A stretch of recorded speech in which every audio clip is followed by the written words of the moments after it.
The email arrived at 9:14 a.m. Cold, clinical.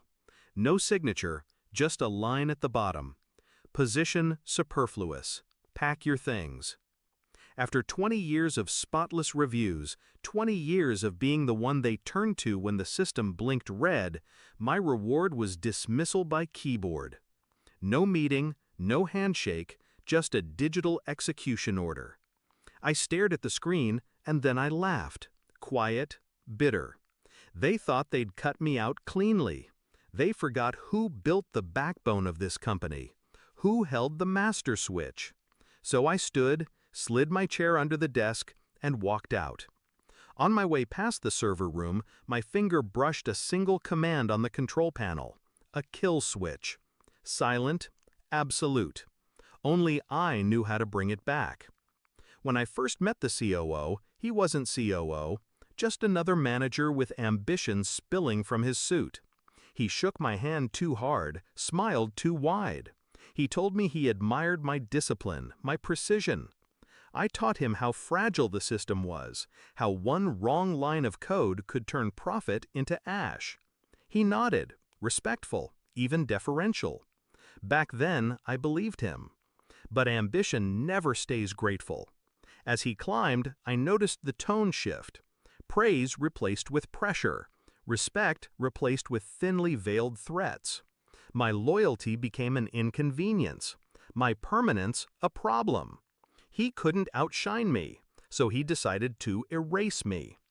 I saw it coming before the email, the closed-door meetings, the way junior staff avoided eye contact, the whispers when I walked into rooms.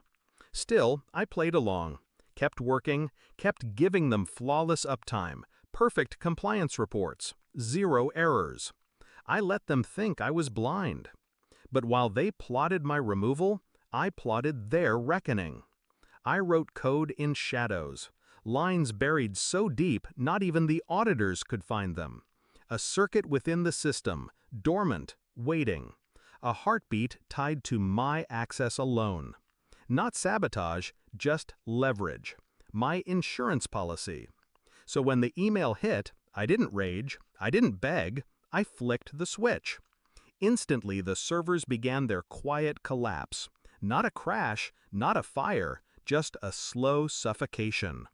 Critical processes stalled, licensing keys expired, compliance signatures evaporated.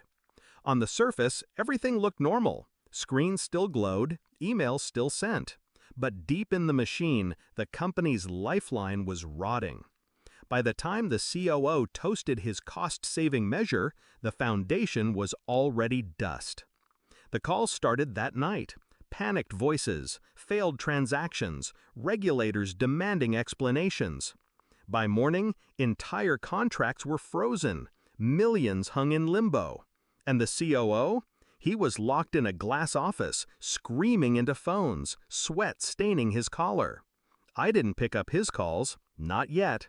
I let him feel the walls closing in. When he finally tracked me down, it wasn't by phone, it was in person.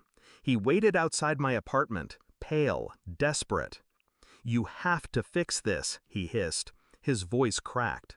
The arrogance was gone. "We're hemorrhaging. Clients are leaving. The board is demanding answers." I leaned against the doorway, calm. "You told me I was superfluous." His jaw clenched. I was wrong. "No," I said softly. "You were careless. You mistook silence for weakness. You mistook loyalty for dependence." His eyes darted, searching for mercy. "We'll bring you back. Double your salary. Title, authority, anything." I almost smiled. It's too late. The switch was mine to pull, and the restart, mine to withhold. He thought firing me would erase me. Instead, it exposed him.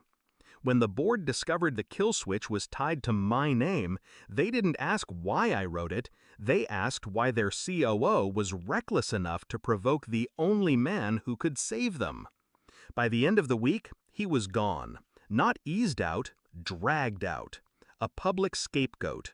His career shredded. The board offered me his chair. I declined. Revenge isn't about replacing the man who betrayed you.